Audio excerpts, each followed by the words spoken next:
Welcome back to your home garage, and in this video I'm going to show you how to change the oil on this 2018 Honda Civic Si. So grab your safety glasses and let's get started. You always want to start off with great tunes, so I'm just going to get Google to play my favorite playlist. Then we'll put our car ramps in place.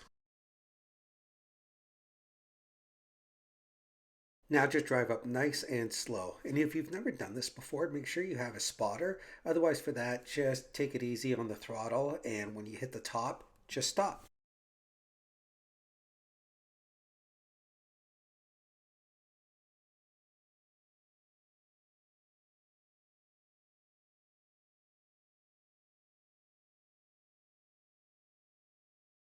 For added safety, make sure you have your wheel chocks ready and chalk off those back wheels.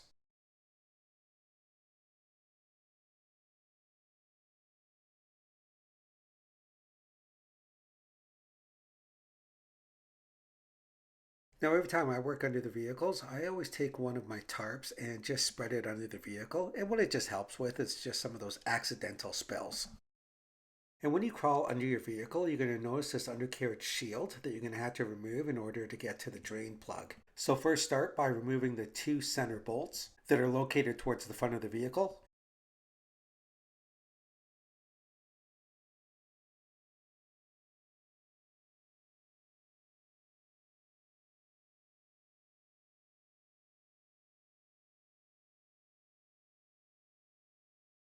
And the two end screws, you don't need to remove totally, but at least loosen them because the plate slides under them.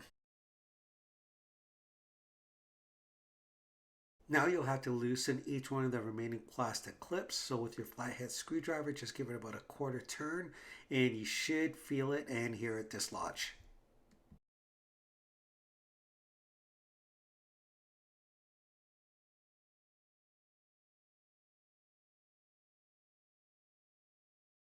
With the remaining clips removed, just slide the plate towards the back of the vehicle and it should come off fairly easily. Now Honda made it really simple to find your engine oil plug. They actually marked it. You can see right there it says engine oil, there's your drain plug, and just ahead of it is your oil filter. So easy access to both. To make the oil drain just a little bit better, I'm just going to loosen the oil fill cap so that way the air can actually get through the system. Now when you take it off, just give it a good visual inspection to make sure there's no debris.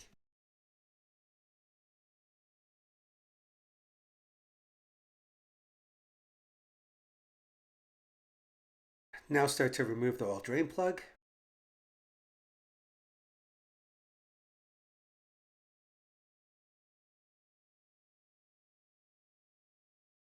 And once you've broken the seal, it's best just to remove it slowly by hand. And as a helpful hint, make sure your catch can is positioned slightly ahead of the drain plug because the initial pour, there's a lot of oil that's going to be coming out and you don't want it to miss your catch can. And if by chance it happens to miss the catch can, no worries, we've all done it. Now you will have to let this drain for a little bit until it's down to a slight pour or drip because you'll have to reposition the catch can under the oil filter. Now with your wrench of choice, place it on the oil filter and slowly turn it until you're able to break the seal.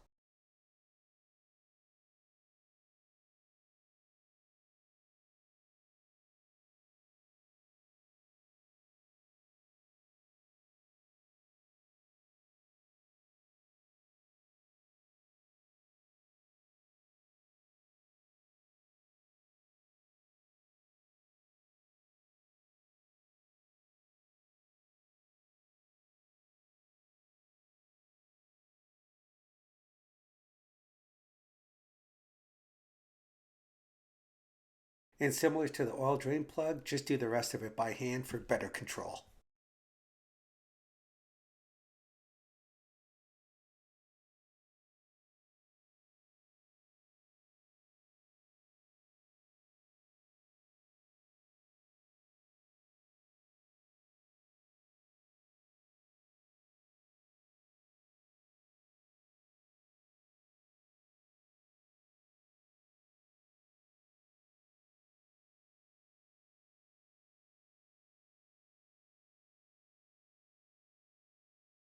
And once most of the oil is dripped out from the oil filter, I'll then proceed and loosen it the rest of the way.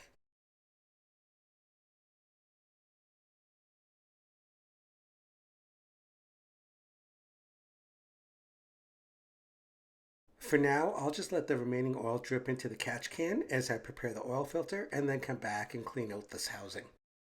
Now for me, I always find it beneficial to mark how much oil I'm going to use before I start pouring it in. That way it's never a guessing game in case I get interrupted while pouring in the oil. And I'll also preload my oil filter before putting it on. So for the oil capacity, I also included the oil that goes into the filter, and that's what's marked on my containers. Also put a little bit of fresh oil on the rubber seal so you get a really good bond on the oil filter housing. Now your oil drain plug is really important, so make sure you change that washer for every oil change. And I use these ones on all my vehicles from AGS. After wiping the housing, let's go ahead and screw on the new oil filter. And when installing the oil filter, you should slowly screw it in with your hand. Make sure the filter turns in cleanly to avoid damaging the filter. When the filter has been completely screwed in, give it 1/4 turn. This allows the filter to fit securely without being too tight.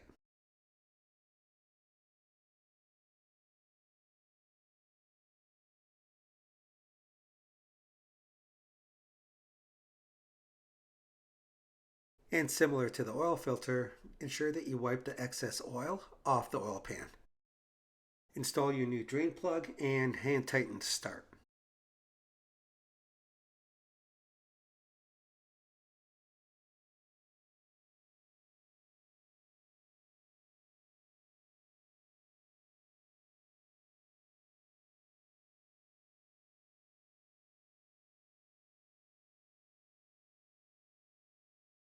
Then I'm just going to use my ratchet to snug it in just a little bit more, followed by my torque wrench.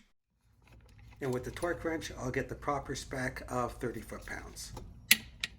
So with the drain plug in and oil filter on, I'm going to go ahead and clean off the oil fill cap.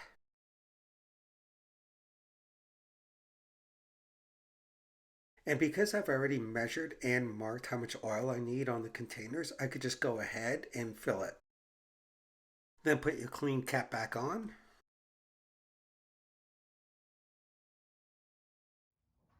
Now we could go ahead, start the vehicle, and look for any possible oil leaks. Now just be super cautious at this point. Remember, you are under a running engine and all you're doing is you're looking, you're not touching. And what you're looking for is to make sure that there's no oil coming out of the oil filter and nothing coming out of the oil drain plug as well. And with everything looking good underneath the vehicle with absolutely no leaks, go ahead and turn off the vehicle and resecure the undercarriage tray. Now before we move the vehicle off the ramps, make sure you remove the back wheel chocks.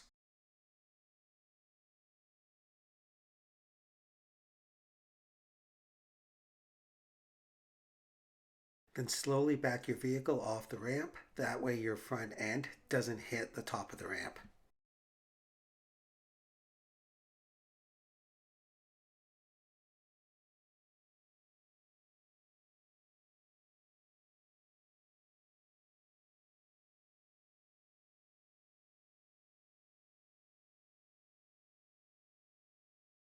And now that I have the vehicle off and on a level surface, I could confidently check the oil level and top it up as need be. But I really shouldn't have to because I pre-measured the oil. And never take the first reading when you pull out your oil dipstick. Always clean off the old oil off the stem of the dipstick, put it back in, and then take that reading.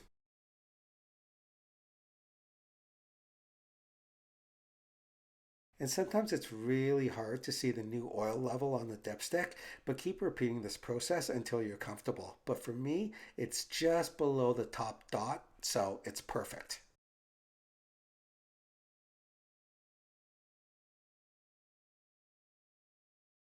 Now don't forget to discard your old oil responsibly. For me, I have an auto parts store that's fairly close by and they take all old oils and discard them free of charge. And there you have it, an easy tutorial on how to change your own oil. And of course, help to keep this channel going by hitting that like button, sharing this video with a friend, and comment below as I reply to all. And of course, don't forget to subscribe. And we'll see you next time on Your Home Garage.